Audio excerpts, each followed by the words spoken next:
possible for me to maybe start out with a general overview, what integral psychology is, and then maybe go into questions, Yeah. you know, and kind of develop it in the direction that you're interested. I don't really know if I can just give a whole, talk on it right now, but let me just try some of the essentials of it, what I think is really important to Okay. know about it. So The essentials. yeah. Let me basically start out with a little historical background in the Hmm. sense that integral psychology as a field in psychology can be traced back to Sri Aurobindo's worldview, the integral worldview. Mm. So the idea of a whole person worldview is at the core of integral psychology. I think no matter what variation of integral psychology we're talking about, we can pretty much say that all of them do have this in mind, that we're talking about the whole person. And I'll talk about what that means in a little bit. But Yeah. Indra Sen, who is actually Oster Patel's father, I don't know if you know Oster, but she's an Not Orwellian. directly, but I read about her. Yeah, I've met her many times and gone to Oroville, and she has told me a lot about her father's work. And I got to know Indra Sen a little bit more intimately.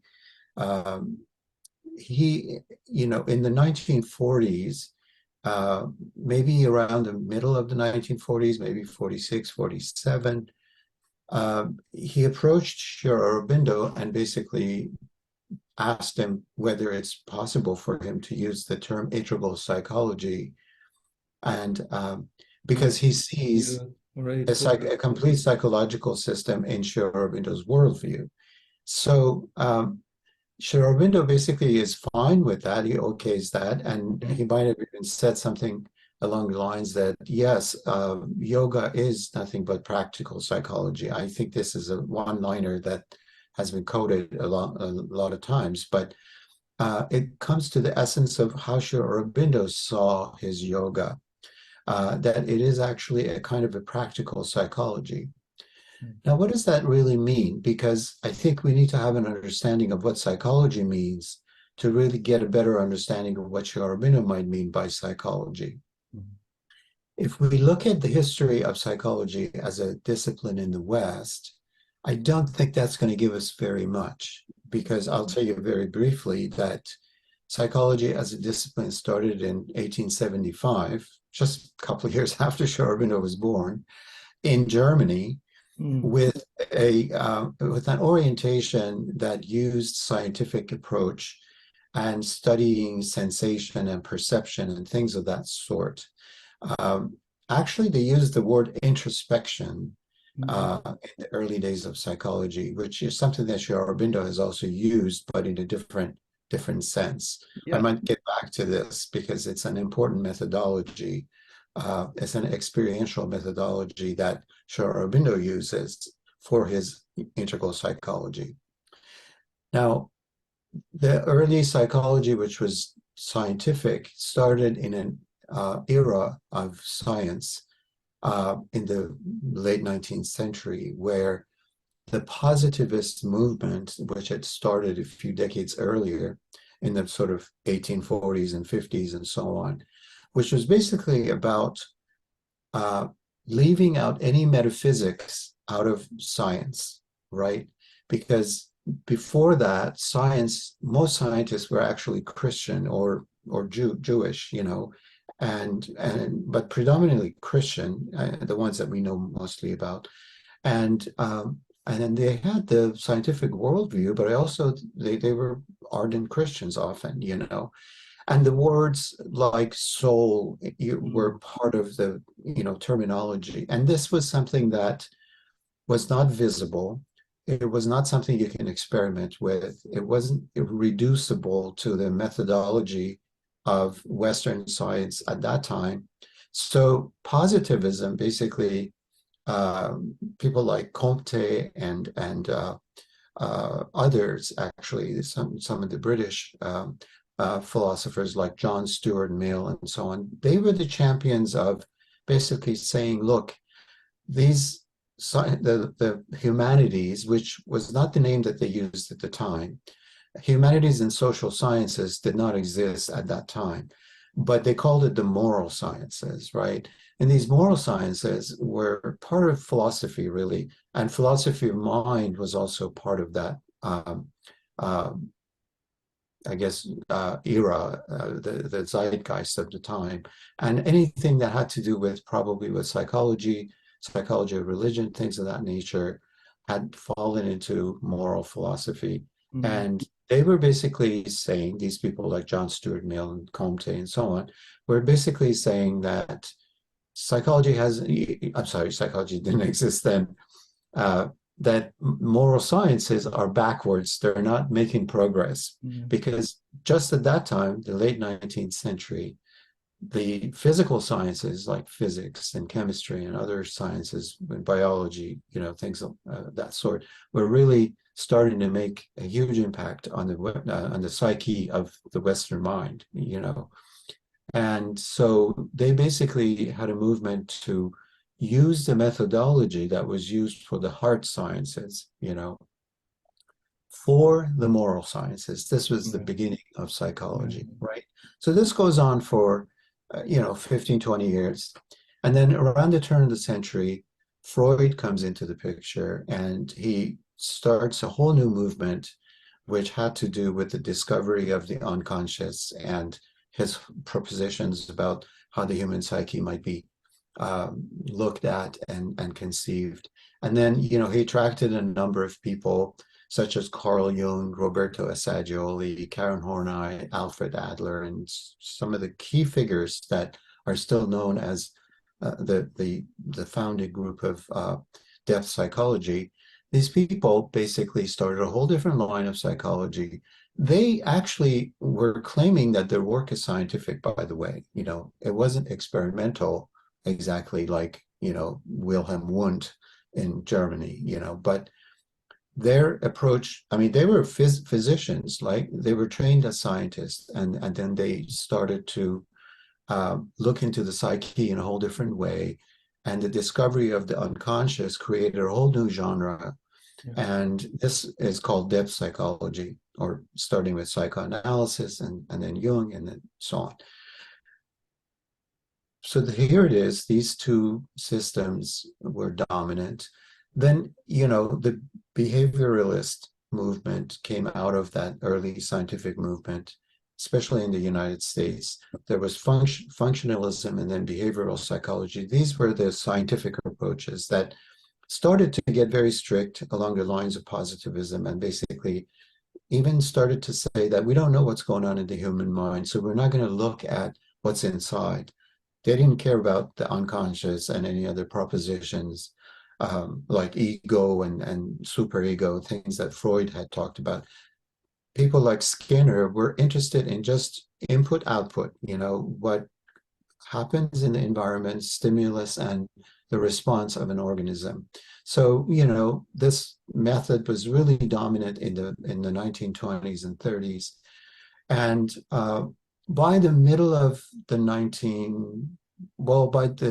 20th century, the 1940s and 50s, right after World War, there was a whole new shift in paradigm in psychology. A third school emerged, mostly in the United States. This school was called humanistic psychology. There was also existential psychology. Mm-hmm.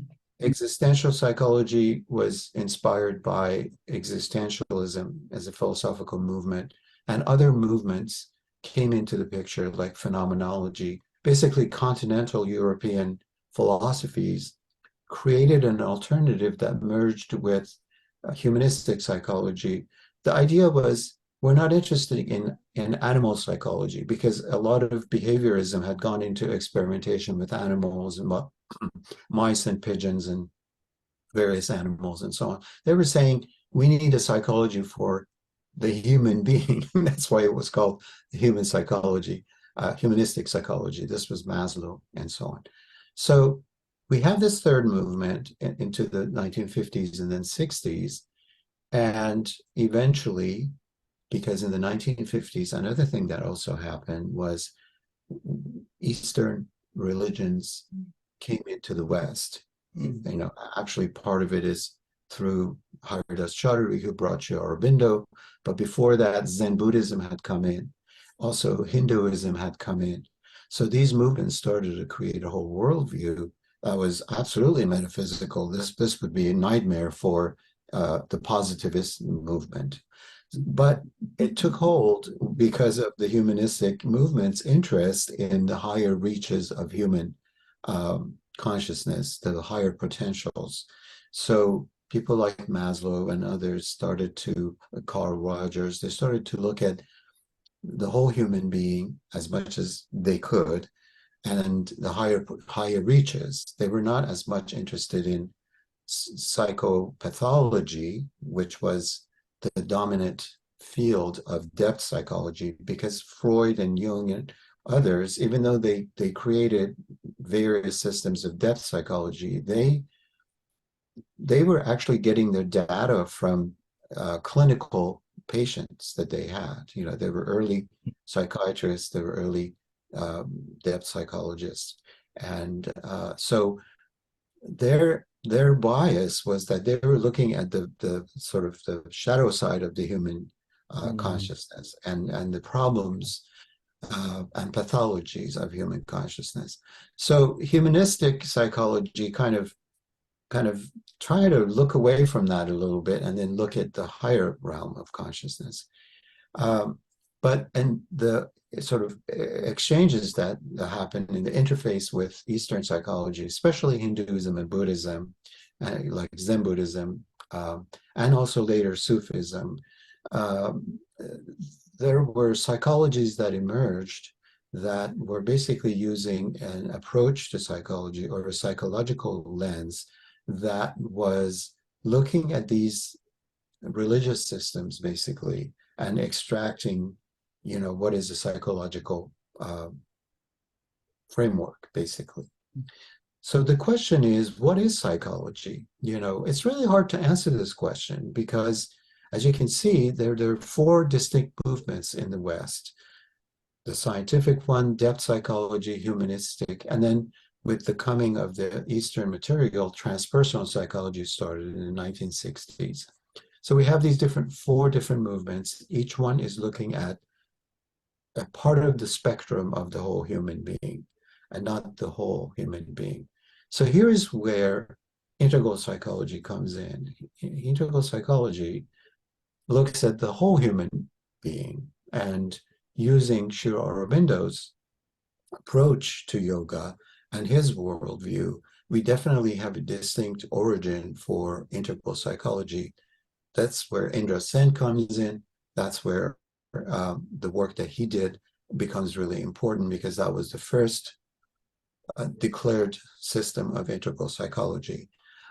Indra Sen was a depth psychologist, so he did a lot of comparison with depth psychology, and he was also aware of Carl Jung. He actually met with Carl Jung when Jung was in India and so on. So there were comparisons to depth psychology, but the key thing that Indra Sen always emphasizes is that Indian psychology takes, which integral psychology could be also classified as an evolution of Indian psychology, is something that takes depth psychology to the higher realms and to the lower realms and into the middle realm. Yeah. And the only psychologist in the West that covered this to the day is Roberto Assagioli, an Italian psychologist or psychiatrist, actually, who knew Freud and Jung, and he was very much interested in Jung's work.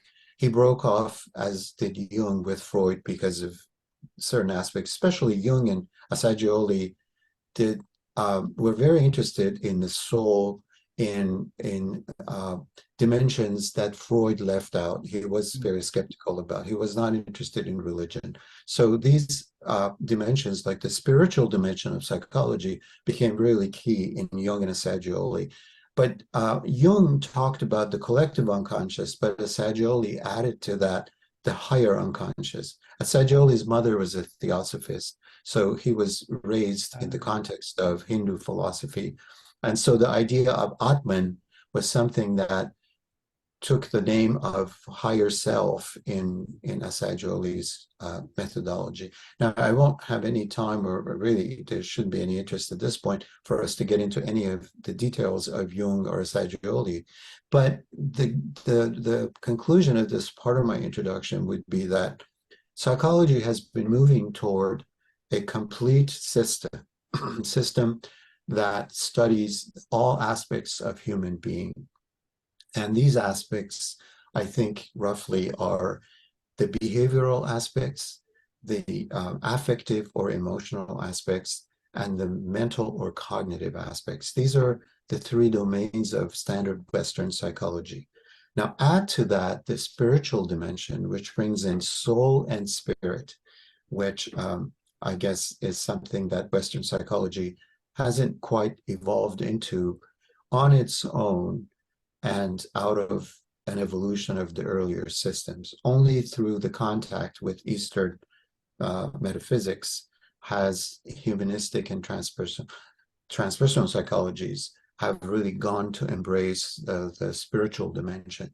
So in that sense, they have moved, especially humanistic psychology, was also interested in the spiritual aspects, but it was transpersonal psychology and the people that come in that field in the 1950s, 59, 60, 65, 70, in that time frame, all the key psychologists that were interested in Eastern philosophies really contributed to the evolution of what becomes a whole person psychology. The only weak point about it was that there was no one complete metaphysical or psychological or any kind or philosophical system.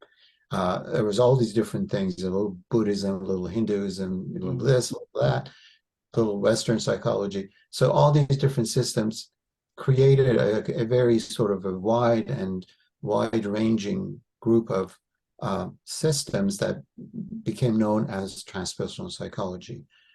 Now, enters the picture Ken Wilber in the late 1970s, 1980s, and he started to sort of formulate a philosophy for transpersonal psychology, which he called integral philosophy, by the way.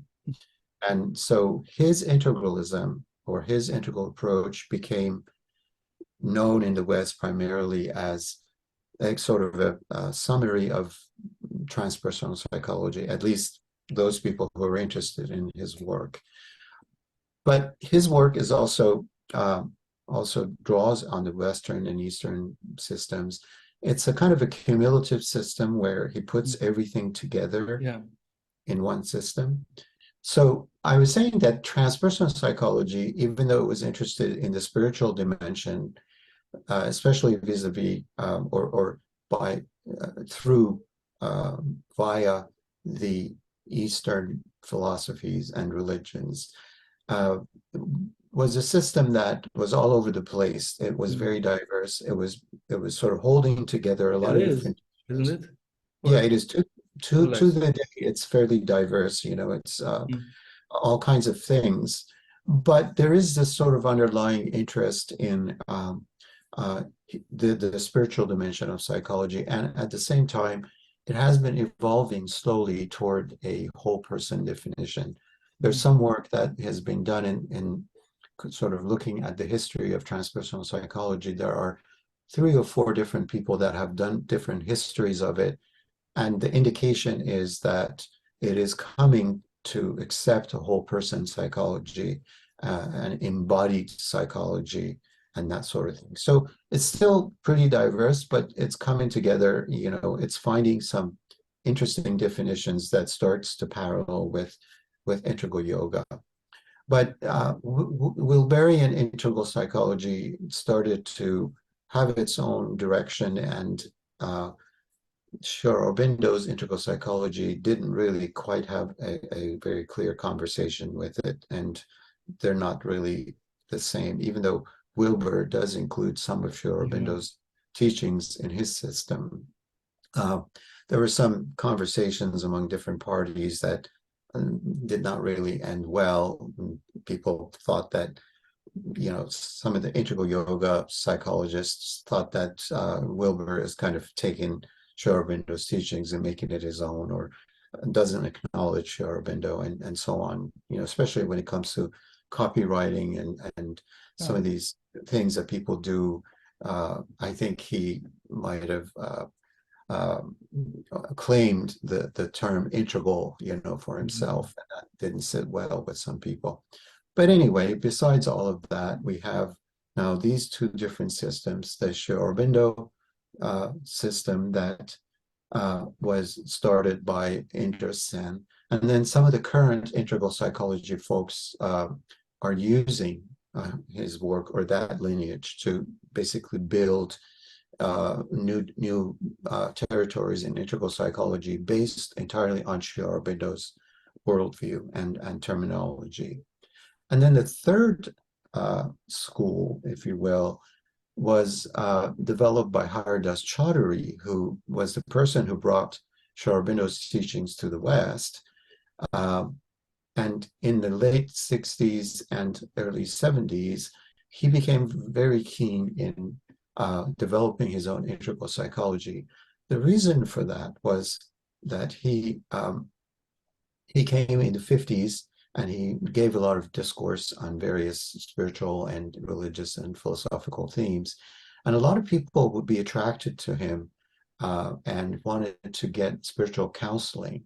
And he did some of that. And through his contact with Western students, he realized that a lot of people are actually formulating their issues as spiritual, but in fact, he thought that many of the issues that they're bringing up is actually psychological. So he thought that there should be an important connection made between psychology and integral yoga. And he actually had some people at the California Institute of Integral Studies where these teachings were coming together and getting formulated to actually start a new field called integral counseling psychology in 1972. So we have a distinct counseling psychology field coming out of that. But the key insight of Dr. Chaudhuri, even though he was not a psychologist, he could see that to really understand spiritual development, you really need to have a clear psychological reflection or self-reflection.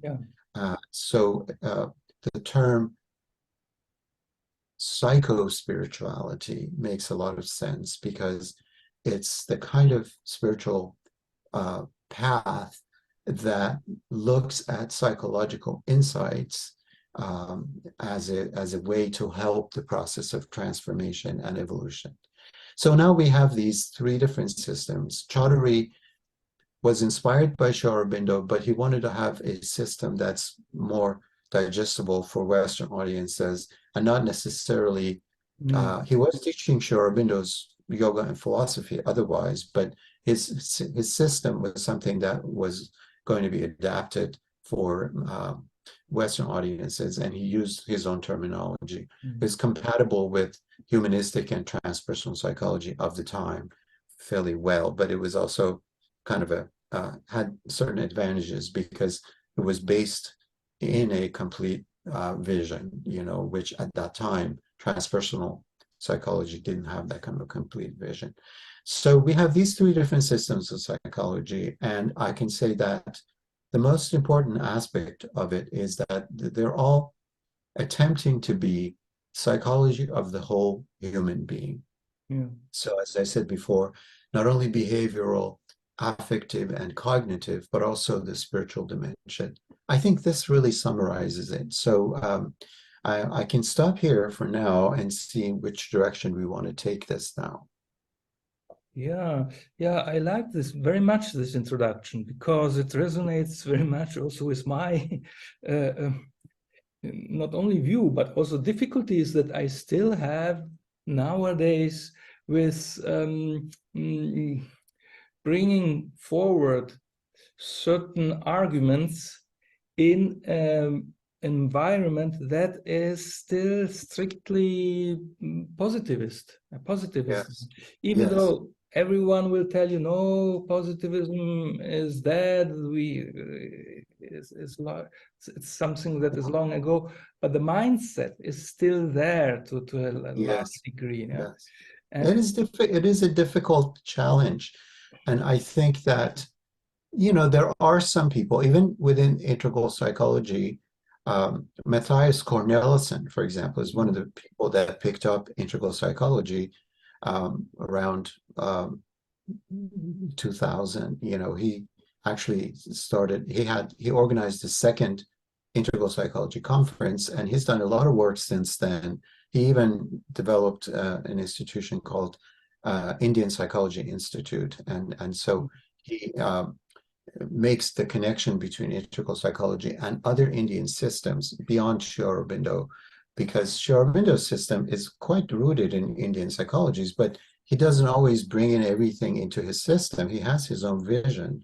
So at times when people ask him questions, or when necessary in his teachings, he makes reference to some systems such as the Vedas or the Upanishads or so on and so forth. But he doesn't build his system out of what has been around historically.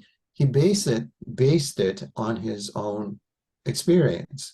So this is a key methodological distinction, I think, that integral psychology, I think any integral psychology should embrace. It should be a psychology of primarily experience. The old Indian rishis, they had the darshana, right? They had the vision, they had the experience, and often they came out to talk about these experiences in terms of the literature or the scripture and so on. But there couldn't have been scripture before the earliest rishis, right? At some point, there were people that had experiences and started talking about them and wrote them or passed them down. And then eventually there was literature and scripture, but always the approach should be experience first, and then try to put that in some kind of a context.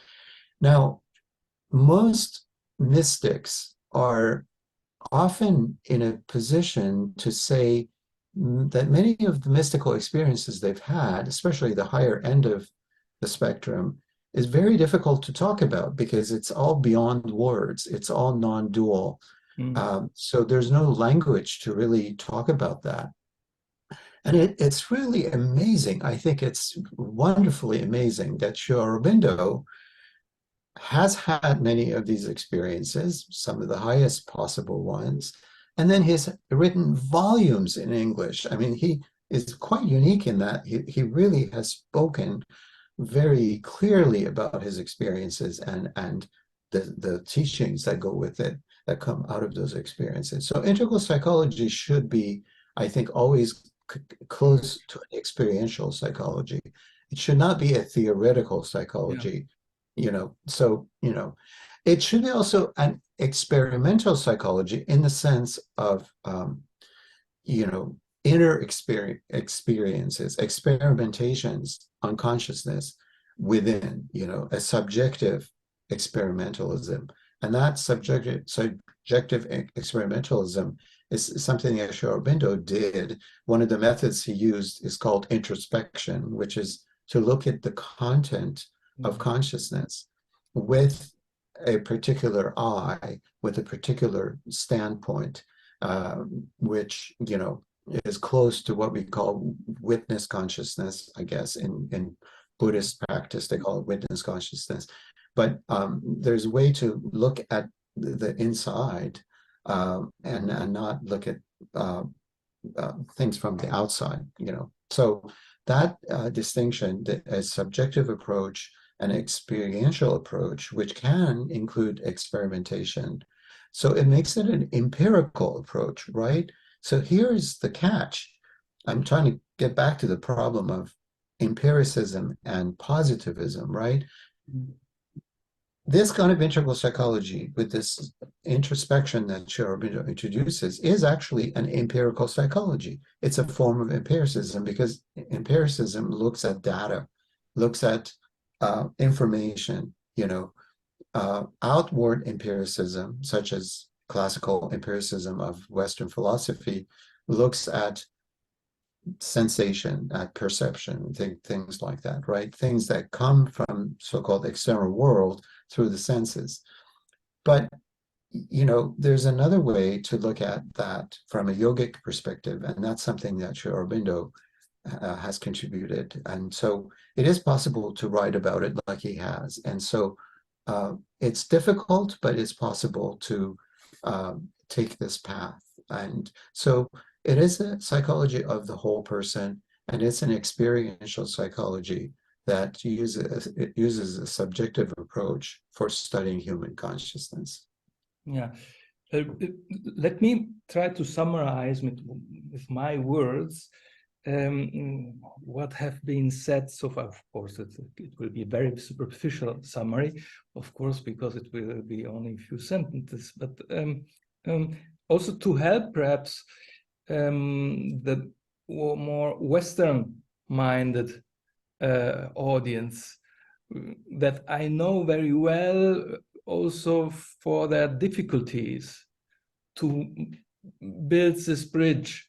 Even sometimes people are willing, but they don't know what are we talking about. The best summarization, well, it's a mind map. It's again something very mental, if you wish, but I think reflects quite well the difference between one approach and this integral approach, is where you say the traditional psychology is behavioral, affective, emotional, and cognitive. Here, we take into account also the soul and the spirit, where by spirit, we mean something that goes beyond the mind, not only in the spiritual sense, but there's also a higher consciousness. And we don't forget that there is also the subconscious. So we have this cosmology, so to speak, which is also just an organization of conceptual organization, but I think it makes clear where the difference is. It's not really a difference, it's an extension, so to speak.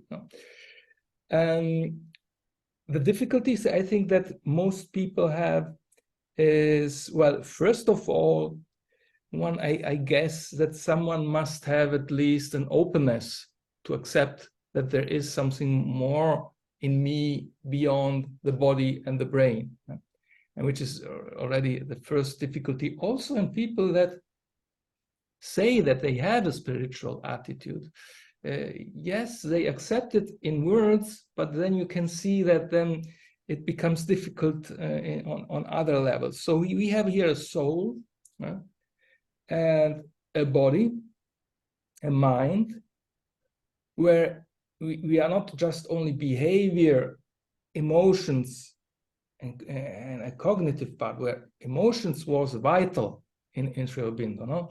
The cognitive part was the mind.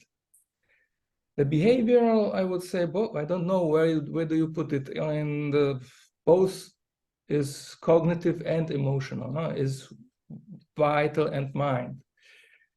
But at least, even though you rightly say it should be an experience, but even if I don't have this experience of the supermind or some these higher hemispheres and so on, it is fundamental to open our, well, we can say subconscious, to this idea that there is a supraconscious, because again and again I see still in modernity we tend to conflate the subconscious with the supraconscious. No? And by the way, in Sri Aurobindo there was also subliminal, which is also another whole chapter per se. No? and let alone that there is a circumconscient sheet where we receive all these impulses, vital mental impulses from the outside. We are asking a lot for the positivist minded, or not minded, but the problem that we have today, I see, is not so much to accept this conceptually, but there is still a resistance, a subconscious resistance to these things. So we have, I think, to work on this subconscious positivism that still conditions us. Yes, yes.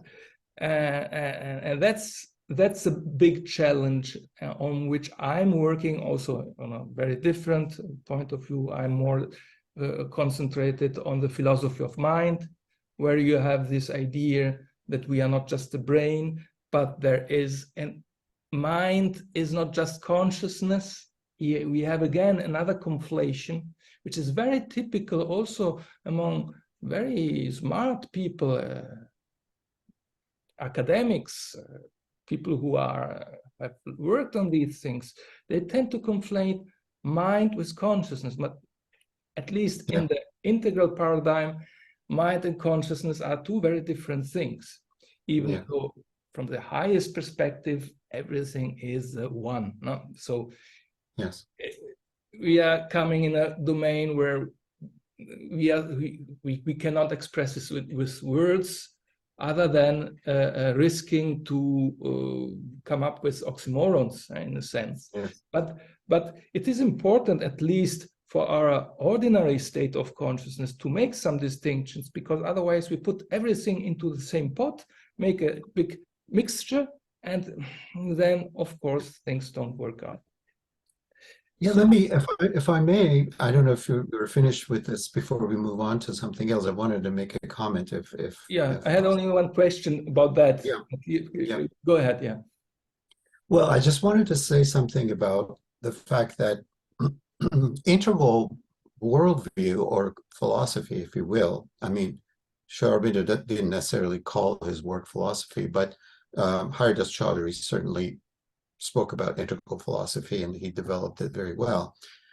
But an integral philosophy is very inclusive in the sense that it sees every historical development in a particular context as relevant, but it goes beyond that in a kind of an evolutionary sense. It's almost like sitting in the back of a car looking backwards, right? And the road is the car's going that way, you're looking at from the back, and everything is going back, receding back, right? And everything that recedes back historically has a place. You know, this tree, this mountain, this house, this whatever was in the view has a relevance. You cannot say that, no, that tree isn't there or that mountain isn't there, right? So what is the place of hardcore empiricism in integral yoga? Well, you know, there is a place for the arguments that they had made, but there are not only ways of criticizing, having critiques of the empiricist, positivist movement, using scientific or philosophical or philosophy of science arguments. I mean, I can do a little bit of that as well. But there's also, it's also possible to look at, for example, integral yoga and what Shirazi and the mother say, for example. They would say most people are not aware of their soul, right? You know, it takes a lot of yoga to actually begin to really, well, we can feel it, but to really know it, to really be in contact with it. It's a fairly advanced yogic state. So I cannot blame anybody that becomes, you know, a little bit, well, you know, I mean, there are different attitudes. I mean, some are really antagonistic, you know, like soul and spirit and all these things are really against it, almost like something demonic or something like that. But there are others that are skeptic. They're saying, "Where's soul? I've never seen a soul." See, if you actually believe Sherman the mother, then most people don't experience. So they're right to say that. They have a right to actually say that. So there is a place for that skepticism. But the problem with the methodology that they have developed is that they have basically relied on the rationalistic side of consciousness rather than the intuitive side of consciousness. And if you go today into any kind of scientific discourse, I've actually been involved in philosophy of science and methodology and all of that. And this is second nature to me.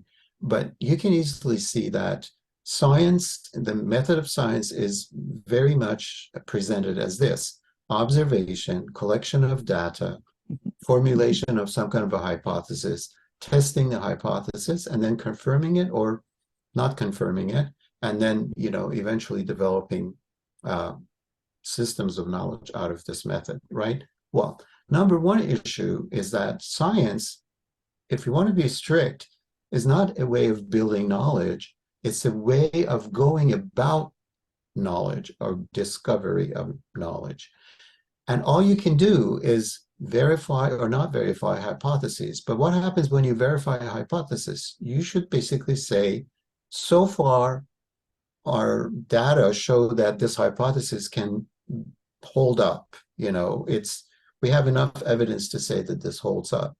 But tomorrow there might be some new evidence that totally changes the picture. And this is exactly what happens all the time in all the laboratories of science, in all physics and all chemistry.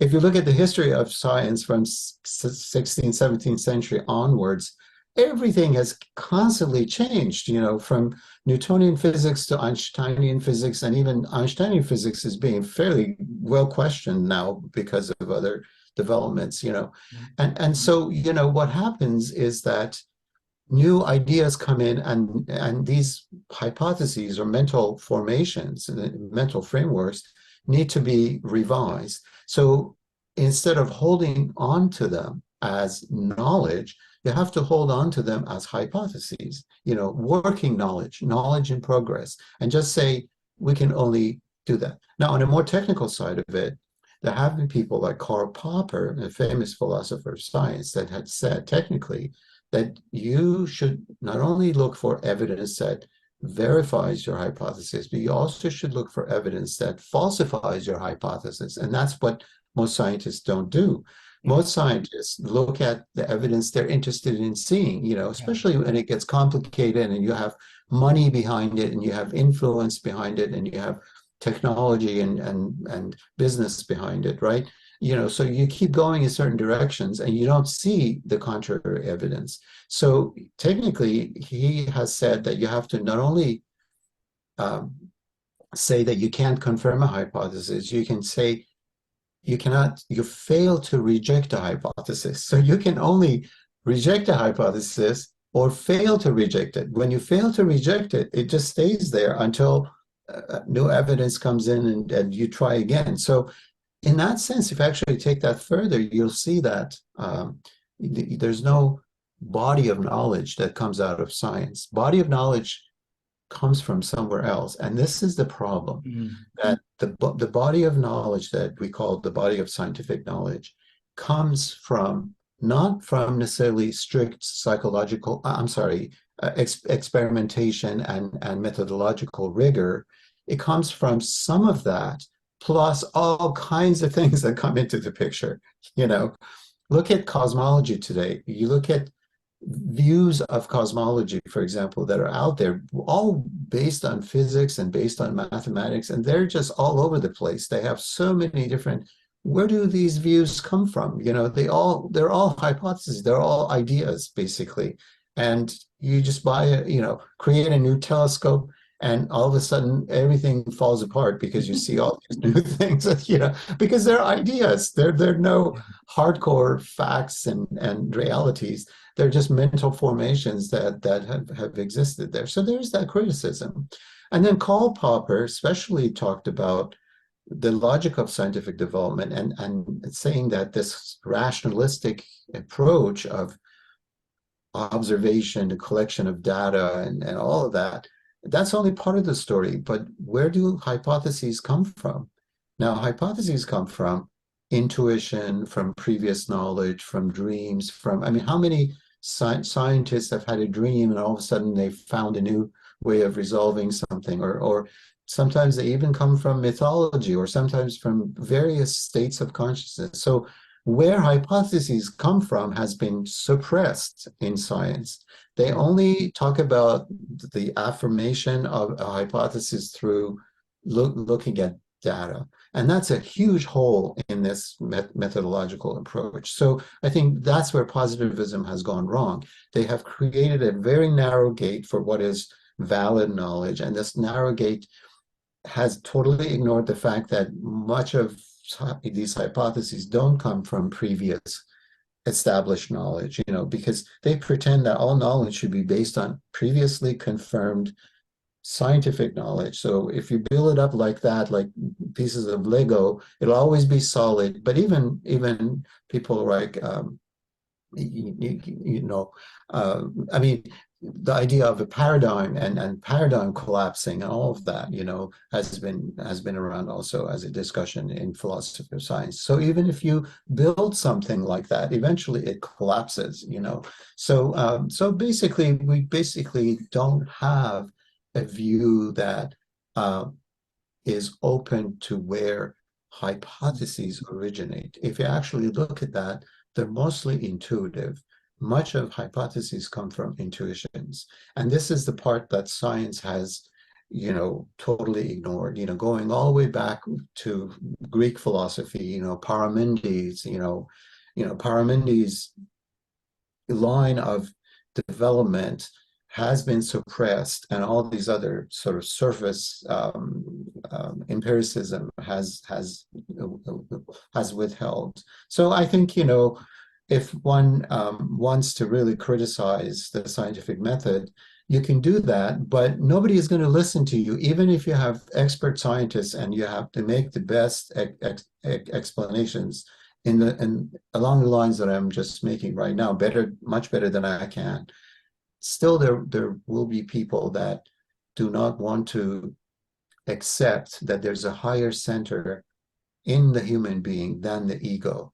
They might not even know what the ego is. Yeah. Most scientists may not even talk about the ego, right? This way. No. Yeah. But this is where we go beyond the behavioral and the affective and the cognitive. We go into the spiritual. And the spiritual is really two different areas. One is the individualized version, which is the soul. The other one is the universalized version, which is spirit, right? And this is a discourse that has been part of any metaphysics in the East, for a long, long time. Cosmic consciousness and all that, and the problem of ego getting in the way. So it is the ego that creates these barriers to knowledge. It's not just psychological defense mechanisms to protect one's own, psychology, and one's own defects and so on, as Freud would have said, or many depth psychologists believe, which is, also a good perspective. There are a lot of defense mechanisms, but the ego-centric view of science is not open to looking at a higher level of consciousness. And only few people have sort of gone into that level who are also scientists. Jung is one of them. He was looking for a center of unification of consciousness. And eventually, I think he develops a system that takes into account wholeness of personality and the idea of individuation, which really is about the balance between ego and soul. So, we have that in there. Roberto Assagioli brought in the higher unconscious. Of course, he also believed in the lower unconscious and the middle unconscious. But then again, he goes beyond the ego into something much vaster.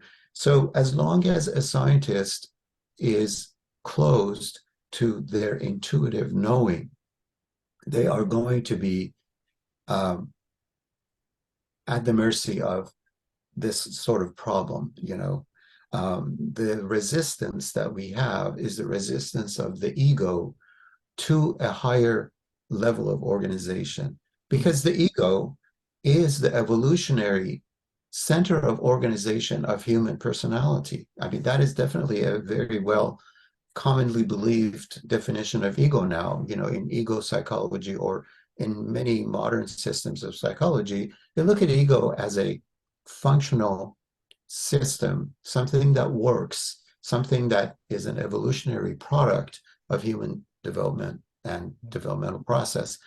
And same way that Sri Aurobindo talks about the ego could be a helper, this is the helper part, right? The ego is something functional which comes into the picture in order to put together this very complicated material, vital, and mental organism. And but this, yes, but this, the ownership that the ego has, the hold that it has on this thing, the problem with it is that the ego is not simple, and integral psychology has gone into this. Sri Aurobindo talks about a triple foundation for the ego. Actually, there is a physical ego, there's a vital ego, and there's a mental ego. Now, there's even parallels to this in Western psychology. There are people that have talked about different psychological types that are based on, like Jung himself talked about sensate and feeling and thinking functions, right? And he also had the intuitive functions. He added the intuitive function. But those three, the sensate is the person that relies primarily on bodily senses and the senses for the organization of their personality. The feeling type is the one that's more connected to the vital, and the mental type is the one that's connected more to the mental. So, the thinking type. So these are the different sort of formations that one's personality can take. But there's something that goes beyond these, which is the true subject of integral yoga and psychology, which is there is a higher center, and that is the soul of individuality. This is where the definition becomes very crucial, because any other definition of soul will be problematic. It's just something that is beyond the triple center of ego formation. This triple ego formation is in constant battle for taking the upper hand. The physical wants to take the upper hand, the vital wants to take the upper hand, the mental wants to take the upper hand. There is no way that they can get along. There is the only way that you can harmonize the personality is to find a higher function that can basically include all of these and modulate and moderate them and coordinate them. And that is what Jung was getting at, his idea of the psyche and the soul is that. And in integral psychology, it's the psychic being that does that function, So here's the key definition. Here, we're still at the individual level, but it is beyond the physical, vital, mental. So it is metaphysical by the definition of going beyond the physical, vital, mental, but it is not universal yet. So we have also the universal level, which is, there's different names for it. So we have these different systems, but I think the most important thing in integral psychology is just this, now that we've developed our conversation, that it is a psychology of the whole human being. It is looking to coordinate all aspects of the psyche and personality and coordinate them into a higher functioning being that can evolve and then transform itself as it evolves into incorporation of these higher centers of consciousness ever more. So at some point, eventually it becomes a soul-dominated human development, and then eventually becomes a spirit-dominated human development. So these are eventually the kinds of things we call psychic transformation and spiritual transformation in integral psychology. So really, integral psychology is, inclusive of all these other things. It's not just about the spiritual things, because if we're just looking at the spiritual things, and you're not looking at the physical and the vital and the mental, you're missing out the biggest part of the picture. It would We not are be embodied. integral. Yeah, we're embodied beings, right? I mean, Yeah. Sri Aurobindo's probably main question that drives us in his life divine, you know, his whole philosophy is really about questioning, why are we embodied beings, right? There must be something behind that, the fact that we are embodied beings. We can't deny that we are embodied beings, but why is all of our spiritual attempts a kind of escaping from this embodiment? Well, my answer to that is, of course, he answers his own question, but my understanding of it is that we are just starting the process of embodiment. We are just in the early phases of embodiment. We have just descended into this body, into this physical body, and we're just learning to own it and to evolve. So now we have, you know, fields like somatic psychology that embrace the physical dimension. And we have other fields of psychology that are inspired by an integral vision of psychology, even though they're not directly part of an integral psychology, but integral psychology as an embodied psychology, you know, is a psychology that looks at mind-body formation and knows that it's so important to transform this formation because it gets in the way of transformation. It gets in the way of higher development. But the key to that transformation is to find this new center of consciousness, which is the psychic, and then from that operate and transform the personality. So that's a really important way of looking at why integral psychology is important.